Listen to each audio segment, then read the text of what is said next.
Vote দিয়ে বেরোনোর পরেই পরিচালক অনিক দত্তকে হুমকির অভিযোগ। গড়িয়াহাটে বুথের কাছে জমায়েত এবং সেই প্রতিবাদ করায় হুমকির অভিযোগ। অনিক দত্তকে গালিগালাজও করা হয়। ৪ঠা জুনের পর দেখে নেওয়ার হুমকির অভিযোগ তৃণমূলের বিরুদ্ধে। ভোট দিতে গিয়ে হেনস্থার মুখে পরিচালক অনিক দত্ত আমার সঙ্গে রয়েছেন। আপনি ভোট দিতে গেছেন একবারে আপনার বাড়ির কাছে যে জায়গায় বুথে, সেখানে কি অভিজ্ঞতার মধ্যে পড়লেন?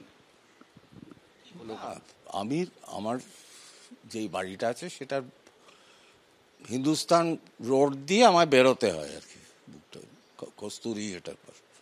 আর আমাদের বাঁদিকে গিয়ে একটা স্কুলে হয়, সেই স্কুলটার নাম LYCE, সেটা লিসে বা লিসি কিছু একটা ফরাসি উচ্চারণ। 10 ফিটের মানে আপনারা তলায় গেলে ওখানে দেখতে পাবেন। তো আমি বললাম যে এ কি, একটা পার্টির দুটো কেন?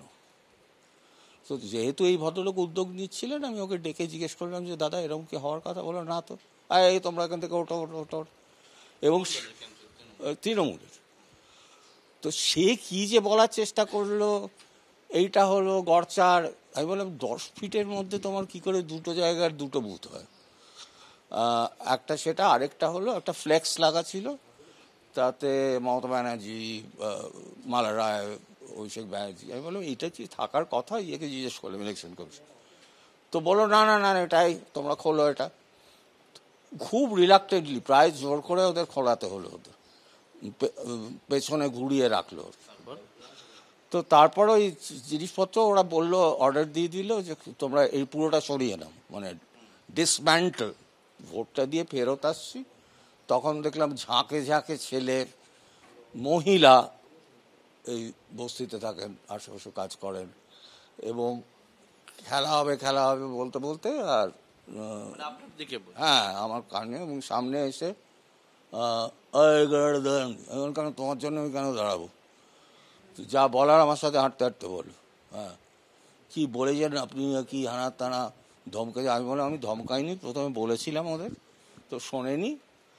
তো আমায় জিজ্ঞেস করেছিল আপনি কে? আমি বলেছিলাম আমি এখন একজন নাগরিক এই কলকাতা শহরের, এবং আমি এইটুকু জানি যে দেখে এসছি তো এত বছর, কখনো দেখিনি যে দুটো পাশাপাশি একই পার্টির বুথ হয়।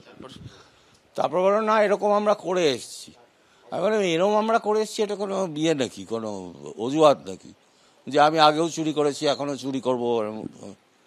তো ওরা বলতে আরম্ভ করলো আমি নাকি বলেছি দিদি চোর। তো আমি বললাম যে দেখো এটা হয়তো সত্যি, কিন্তু আমি বলিনি। খালি বলে যাচ্ছে 4 তারিখে আপনাকে দেখে নেবো। তারপর বললো আপনার বাড়ি যাবো। মনে হয় এসো, এলো না। তুই না, ওরা একটা হালকা থ্রেড দিচ্ছিল ওটা বলে আর কি, বাড়ি যে মেয়ে থাকে কিনা ইত্যাদি।